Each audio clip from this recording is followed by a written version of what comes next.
యేసుక్రీస్తు నామములో మీ అందరికీ నా హృదయపూర్వకమైన వందనాలు. దేవుడి దినమంతా మీకు తోడై ఉండి మిమ్మల్ని ఆశీర్వదించి కాపాడునుగాక. పరిశుద్ధ గ్రంథంలో నుండి ఆదికాండం 17వ అధ్యాయం 1వ వాక్యం 2వ వాక్యాన్ని నేను చదువుతూ ఉన్నాను. మీ పరిశుద్ధ గ్రంథమైన బైబిల్ తెరిచి చూడండి. అబ్రహాము 99 ఏండ్ల వాడైనప్పుడు యెహోవా అతనికి ప్రత్యక్షమై, నేను సర్వశక్తి గల దేవుడను, నా సన్నిధిలో నడుచుచు నిందారహితుడవై ఉండుము, నాకును నీకును మధ్య నా నిబంధనను నియమించి నిన్ను అత్యధికముగా అభివృద్ధి పొందించదనని అతనితో చెప్పెను. దేవుడు అబ్రహాముతో ఒక నిబంధన చేస్తున్నాడండి. ఏమని నిబంధన చేస్తున్నాడు అంటే, అబ్రహామును మనసును ఎరిగిన దేవుడు, అబ్రహాము హృదయ ఆలోచన ఎరిగిన దేవుడు, అబ్రహాము మనసులో ఏమి తలంచుచున్నాడో దానిని పరీక్షించిన దేవుడు, పరిశోధించిన దేవుడు అబ్రహాముకు ప్రత్యక్షమై అబ్రహాముతో ఒక నిబంధన చేస్తున్నాడండి. అబ్రహాం, ఓ అబ్రహాం, నీవు ఏ విషయంలో అధైర్యపరచబడుతున్నావో, నీవు ఏ విషయంలో కలతలు చెందుతున్నావో, నీవు ఏ విషయంలో కలవరపడుతున్నావో నేను బాగా గమనించానయ్యా. నీవు ఏదైతే నీ హృదయంలో తలంచుచున్నావే, నాకు సంతానము కావాలి అని ఆశపడుతున్నావు కదా, సంతానము లేక కుమిలిపోతున్నావు కదా, సంతానము లేక బాధపడుతున్నావు కదా, నేను నీతో మాట ఇస్తున్నాను అబ్రహాం. నేను నీకు ప్రత్యక్షమై నీతో మాట ఇస్తున్నాను. నేను ఎవరినో తెలుసా? సర్వశక్తి కలిగిన దేవుడను. అంటే నేను సర్వము చేయుటకు శక్తి కలిగిన వాడిని. నాకు చేత కానిది ఏమీ లేదు అబ్రహాం. సమస్తమును చేసి నీ కనులకు చూపెట్టగలిగిన దేవుడను గనుక నీవు అధైర్యపడవలసిన అక్కర్లేదు. నీ హృదయంలో పుట్టిన ఆశను నేను నెరవేర్చబోతూ ఉన్నాను. నీ హృదయ ఆలోచనను నేను సఫలం చేయబోతున్నాను గనుక నీవేం కంగారు పడవలసిన అక్కర్లేదు. నీకు సంతానము కలుగునట్లు, నీకు గర్భఫలం కలుగునట్లు నేనేం చేయబోతున్నానంటే, నీ సంతానమును నేను అభివృద్ధి చేయబోతూ ఉన్నాను. నీ సంతతిని నేను విస్తరింప చేయబోతూ ఉన్నాను. నీ ఆశ ఇదే కదా. అన్ని వైపులో ఆశీర్వాదాన్ని చూస్తూ వచ్చాను. నా చేతి పనుల్లో ఆశీర్వాదం కలిగింది. నేను ఎక్కడ అడుగు పెడితే అక్కడ ఆశీర్వాదాన్ని చూస్తున్నాను అని ఆలోచన చేస్తూ నాకు లేనిది సంతానమే కదని అధైర్యపరచబడుతున్నావు కదా. ఈ విషయంలో కూడా నిన్ను పిలిచిన వాడిని, నిన్ను ఏర్పరచుకున్న వాడిని, నిన్ను పిలిచి నిన్ను ఆశీర్వదించిన దేవుడు, ఇప్పటి వరకు అన్ని విషయాలలో నేను ఆశీర్వాదకరంగా నిలబెట్టిన దేవుడను కదా. మరి నీ సంతాన విషయంలో నేను ఎందుకు కార్యము జరిగించను? నిశ్చయముగా ఈ విషయంలో నేను కార్యము చేయబోతూ ఉన్నాను. నీ సంతతిని నేనేం చేయబోతున్నానంటే అభివృద్ధి చేయబోతూ ఉన్నాను. నేను నిన్ను అభివృద్ధి చేసి గొప్ప జనముగా నేను చేయబోతూ ఉన్నాను గనుక నీవు ధైర్యము తెచ్చుకో అని అబ్రహాముకు ప్రత్యక్షమై దేవుడు అబ్రహాముతో మాట్లాడి, దేవుడు అతనిని అభివృద్ధి చేసినట్లుగా, అతని సంతతిని అభివృద్ధి పరిచినట్లుగా పరిశుద్ధ గ్రంథంలో చక్కగా రాయబడిందండి. ఒక సేవకుడిగా ఈ ఉదయకాల సమయంలో నేను కూడా మీతో చెప్పాలనుకున్న మాట ఏంటంటే, గడిచిన దినాలు అభివృద్ధి లేక అలాగే సతికిల పడి కూర్చున్నావేమో నాకు తెలియదండి. ఈ ఉదయకాల సమయంలో నా ప్రభు చెప్పకుండా చెబుతున్నారు, నిశ్చయముగా అబ్రహాముతో నిబంధన చేసిన దేవుడు ఈ ఉదయకాల సమయంలో నీతో కూడా నిబంధన చేస్తున్నాడు. అబ్రహాముకు మాట ఇచ్చిన దేవుడు ఈ ఉదయకాల సమయంలో నీతో కూడా మాట ఇస్తున్నాడు. నిశ్చయముగా అబ్రహామును అభివృద్ధి పరిచిన దేవుడే నిన్ను అభివృద్ధి పరచబోతూ ఉన్నాడు. అబ్రహామును విస్తరింప చేసిన దేవుడే నిన్ను విస్తరింప చేయబోతూ ఉన్నాడు. అబ్రహామును దీవెనకరంగా నిలబెట్టిన దేవుడే నిన్ను దీవెనకరంగా నిలబెట్టబోతూ ఉన్నాడు. ఈ క్షణము నుండి నిన్ను, నీ కుటుంబాన్ని, నీకు కలిగిన సమస్తమును నా దేవుడు అభివృద్ధి పరచునుగాక. నా దేవుడు అభివృద్ధి బాటలో మిమ్మల్ని నడిపించునుగాక. దినదినము క్షణక్షణము మీరు అభివృద్ధి పొంది ఆశీర్వాదకరంగా నిలిచి ఉందురుగాక. అందుకే దేవుడు అంటారు, అబ్రహాము, నేను నీతో ఒక నిబంధన చేస్తున్నాను. ఆ నిబంధన ఏ నిబంధన అంటే, నేను నిన్ను అత్యధికముగా అభివృద్ధి చేయబోతున్నా, నేను నిన్ను అభివృద్ధి చేయబోతున్నాను అని దేవుడు అతనితో మాట ఇచ్చి అతనిని అభివృద్ధి చేశాడు. మనము ఎప్పుడు అభివృద్ధి పొందుతాం? యోబు గ్రంథం 22వ అధ్యాయం 23వ వాక్యాన్ని నేను చదువుతాను. మీ పరిశుద్ధ గ్రంథమైన బైబిల్ తెరిచి చూడండి.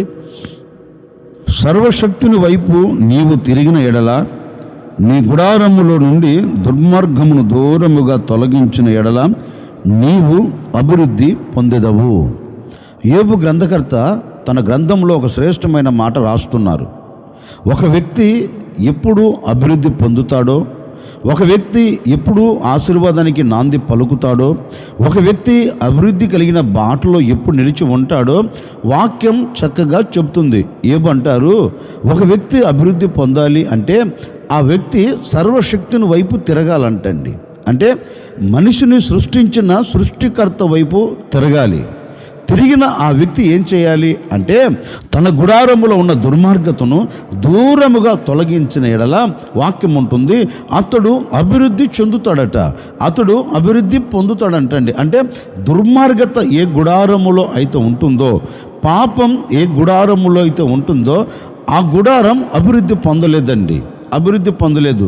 ఈ ఉదయకాల సమయంలో నేను కూడా మీకు చెప్పాలనుకున్న మాట ఏంటంటే, నిజమే, చాలామంది నోట వచ్చే మాట ఏంటో తెలుసా? అయ్యా, ప్రయాసపడుతున్నాం, కష్టపడుతున్నాం, చెమటను కారుస్తూ ఉన్నాం, రక్తమంతా ఆవిరి చేస్తున్నాం, కానీ ఎంత ప్రయాసపడినా ఎంత కష్టపడినా మా బ్రతుకుల్లో ఒక అభివృద్ధి లేదయ్యా, మా బ్రతుకుల్లో ఒక ఆశీర్వాదం లేదయ్యా. మా బ్రతుకంతా ఎలా ఉంది అంటే ఎంత కష్టపడినా ఎంత ప్రయాసపడినా ప్రతి ప్రయాస ప్రతి కష్టం ఏ విధంగా మలచబడుతుందంటే చినిగిపోయిన సంచులో వేసినట్లుగా అయిపోతుందయ్యా, బూడిదల పోసిన పన్నీరు వలె మార్చబడుతుందయ్యా. ఎంతన్నా ప్రయాసపడని, ఎంతన్నా కష్టపడని, ఇంటి ఇళ్ల పాదంతా కష్టపడుతున్నాం, ఇల్లంతా ఏకమై ఎంత కష్టపడినా, ఇంట్లో ఉన్న 10 మంది ఎన్ని పనులు చేస్తున్నా కానీ అభివృద్ధి మాత్రం కలగట్లేదయ్యా. ఎంత సంపాదించినా ఇటు సంపాదిస్తున్నాం, వచ్చినది ఎటు వెళ్ళిపోతుందో అర్థం కాక మేమందరం అయోమయంలో పడిపోతున్నామయ్యా, ఏమి చేయాలో అర్థం కావట్లేదు అని చెప్పేవారు కోకొలలుగా ఉన్నారండి. ఎంతమంది కుటుంబంలో ఉండి ప్రయాసపడుతున్నా ఆ కుటుంబం అభివృద్ధి చెందక కన్నీరు కార్చే కుటుంబాలు చాలా ఉన్నాయండి. ఎందుకంటారు? ఎంతమంది ప్రయాసపడుతున్నా, ఎంతమంది కష్టపడుతున్నా, ఎంతమంది రక్తం ఆవిరి చేస్తున్నప్పటికీ ఎందుకు అభివృద్ధి లేదు, ఎందుకు దీవెన లేదు, ఎందుకు ఆశీర్వాదం లేదంటే పరిశుద్ధ గ్రంథం చెప్పకన్నా చెబుతుందండి. ఆ గుడారములో ఆ కుటుంబంలో దుర్మార్గత అంటే పాపం నిలిచి ఉండినందువలన ఎంత ప్రయాసపడుతున్నా ఎంత కష్టపడుతున్నా ప్రతి ప్రయాస ఏమైపోతుందంటే కనుమరుగైపోతుంది. కారణం ఏంటి? పాపం నిలిచి ఉంది, దుర్మార్గత నిలిచి ఉంది. అందుకే ఆ కుటుంబం అభివృద్ధి కలగట్లేదు, అందుకే ఆ కుటుంబానికి అభివృద్ధి లేదు. అభివృద్ధి చెందవలసిన కుటుంబాలు, అభివృద్ధికరంగా నిలబడవలసిన కుటుంబాలు ఎందుకు అభివృద్ధి కలిగిన బాటలో నిలిచి ఉండటం లేదంటే వాక్యము చెబుతుందండి, గుడారములో పాపం నిలిచి ఉంది. ఆ పాపం నిలిచిపోయినందువలన ఆ కుటుంబాలకు ఆశీర్వాదం కలగట్లేదు. మరి ఈ ఉదయకాల సమయంలో నువ్వు గ్రహించవలసినది, ఇంతకాలం కష్టపడుతూ వచ్చావు కదా, ఇంతకాలం ప్రయాసపడుతూ వచ్చావు కదా, ఇంతకాలం చెమటను కారుస్తూ వచ్చావు కదా, కార్చిన చెమటకు ఏమైనా ప్రతిఫలం ఉందా? కష్టపడిన కష్టానికి ఏమైనా ప్రతిఫలం ఉందా? ఎంత ప్రయాసపడ్డావు, ప్రయాసకు తగిన ప్రతిఫలం నీవు అనుభవించగలుగుతున్నావా అంటే అనుభవించలేకపోతున్నావండి. అనుభవించవలసిన నీ కుటుంబాలు, అనుభవించవలసిన నీ పిల్లలు అనుభవించక నీ కుటుంబం అంతా శాపమును మూటగట్టుకొని శాపములో నిలిచిపోయి ఈనాటి వరకు కన్నీరు కారుస్తూ ఉన్నదేమో నాకు తెలియదండి. ఈ ఉదయకాల సమయంలో నీ మనసు వికసించబడినదై, నీ మనోనేత్రాలు తెరవబడిన దానవై, తెరవబడిన వాడవై, ఈ రోజున నీ గుడారములో దేవునికి ఇష్టము కానిది ఏది ఉందో, దేవుడు నచ్చనిది ఏమి ఉందో, దేవుడు ద్వేషించేది ఏమి ఉందో దానిని నీవు దూరం చేసుకుంటే నిశ్చయముగా నా ప్రభువు అనే యేసుక్రీస్తు నిన్ను అభివృద్ధి పరచబోతూ ఉన్నాడు. నిన్ను నా దేవుడు విస్తరింప చేయబోతూ ఉన్నాడు. నీ గుడారములో గూడు కట్టుకొని ఉన్న ప్రతి పాపమును నీవు తీసివేసుకుంటే, నీ గుడారములో గూడు కట్టుకొని ఉన్న ప్రతి దుర్మార్గతను దూరము చేసుకుంటే నిశ్చయముగా నా ప్రభు నిన్ను అభివృద్ధిలోనికి తీసుకుని రాబోతూ ఉన్నాడు. నా ప్రభు నిన్ను ఆశీర్వాదకరంగా నిలబెట్టబోతూ ఉన్నాడు. ఈనాటి వరకు అభివృద్ధి లేని నీ కుటుంబానికి, అభివృద్ధి చెందని నీ వ్యక్తిగత జీవితానికి నా దేవుడు అభివృద్ధిని కలగ చేయబోతూ ఉన్నాడు. ఎప్పుడు అంటే నీ గుడారములో ఉన్నదే దుర్మార్గత. ఆ దుర్మార్గతను నీవు దూరముగా చేసుకుంటే వాక్యం ఉంటుంది, నేను ఆ వ్యక్తిని తప్పక ఆశీర్వదిస్తానండి. ఒకవేళ ఈనాటి వరకు నీ హృదయంలో నిలిచిపోయిందేమో పాపం, నీ ఇంటిలో నిలిచిపోయిందేమో పాపం, ఆ పాపమును విడిచి నీవు అడుగు బయట పెడితే నిశ్చయముగా నా దేవుని అభివృద్ధి పరుస్తాడండి. లేఖనములో కూడా చక్కగా రాయబడిందండి. అన్యుల దేశానికి బానిసగా వెళ్ళాడు యోసేపు. ఐగుప్తు దేశములో యోసేపు అభివృద్ధి పొందెను. ఎందుకు యోసేపు అభివృద్ధి పొందాడు అంటే పాపమునకు దూరంగా పారిపోయాడండి, పాపమునకు దూరంగా నిలిచిపోయాడండి, దుర్మార్గతను దూరంగా తొలగించుకున్నాడండి. దుర్మార్గతలో అడుగు పెట్టలేదు, పాపములో అడుగు పెట్టలేదు. అందుకే యోసేపు పవిత్రతను కోరుకున్నాడు గనుకనే, యోసేపు పరిశుద్ధతను కోరుకున్నాడు గనుకనే ఐగుప్తు దేశములో దేవుడు అతనిని అభివృద్ధి పరుచాడు, ఆశీర్వాదకరంగా నిలబెట్టాడు. అందుకే యోబు గ్రంథకర్త కూడా అంటాడండి, ఏ వ్యక్తి అయితే తన గుడారములో నుండి దుర్మార్గతను దూరం చేసుకుంటాడో ఆ వ్యక్తి తప్పక అభివృద్ధి పొందుతాడు. యోసేపు జీవితాన్ని మనం ఒక్కసారి పరీక్షిస్తే యోసేపు జీవితం కూడా అలాగ ఉంటుందండి. అంటే పాపానికి దూరముగా నిలిచిపోయినందువలన యోసేపు ఐగుప్తు దేశంలో అభివృద్ధి పొందెను. ఇప్పుడు మన వ్యక్తిగత జీవితమైనా, మన కుటుంబ పరంగా అయినా, మన వ్యాపారమే అయినా, మన చేతి పని అయినా ఎందుకు అభివృద్ధి కలగట్లేదు? ఎందుకు అభివృద్ధి కలిగిన బాటలు నడిపించబడటం లేదంటే దేవుడు నచ్చనిది, దేవుడు ఇష్టపడనిది ఏదైనా నీ హృదయంలో ఉన్నదేమో ఈరోజు నీవు దాన్ని తీసివేసుకుంటే, ఈరోజు దాన్ని నువ్వు దూరం చేసుకుంటే నిశ్చయముగా నా దేవుడు నిన్ను అభివృద్ధిలోనికి తీసుకొని రాబోతూ ఉన్నాడు. నిశ్చయముగా నీ పాపమును కొట్టివేసి, నీ పాపమును తుడిచివేసి, నిన్ను పవిత్రునిగా మార్చి నేను అభివృద్ధి చేయునుగాక.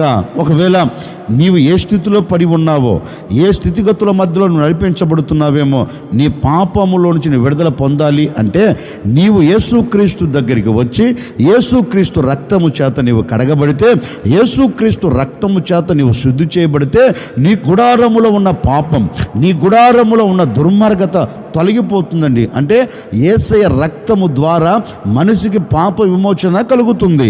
యేసయ్య రక్తము ద్వారా మనిషి పాపములోంచి విమోచించబడతాడు, విడుదల పొందుతాడు. గనక నీవు ఎవరివైనా కావచ్చండి.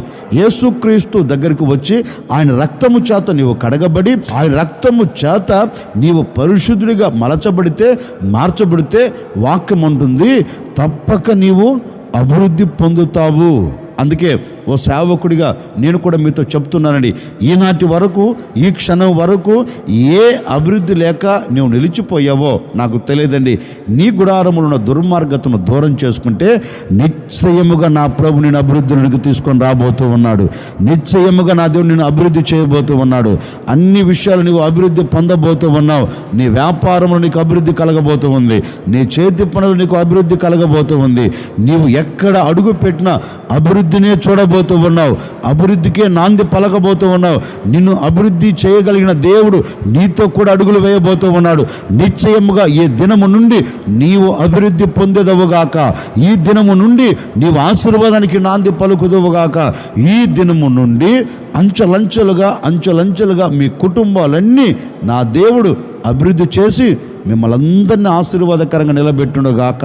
అందుకే దేవుడు అబ్రహాముకు ప్రత్యక్షమై అబ్రహాముతో అంటున్నాడు, అబ్రహాము నేను నీతో ఒక నిబంధన చేస్తున్నాను. ఏ నిబంధన అంటే నేను నిన్ను అభివృద్ధి చేయబోతున్నాను. ఒక వ్యక్తి ఎప్పుడు అభివృద్ధి చెందుతాడు అంటే వాక్యం ఉంటుంది, గుడారములో ఉన్న దుర్మార్గతను దూరం చేసుకుంటే అప్పుడు ఆ వ్యక్తి అభివృద్ధి పొందుతాడు.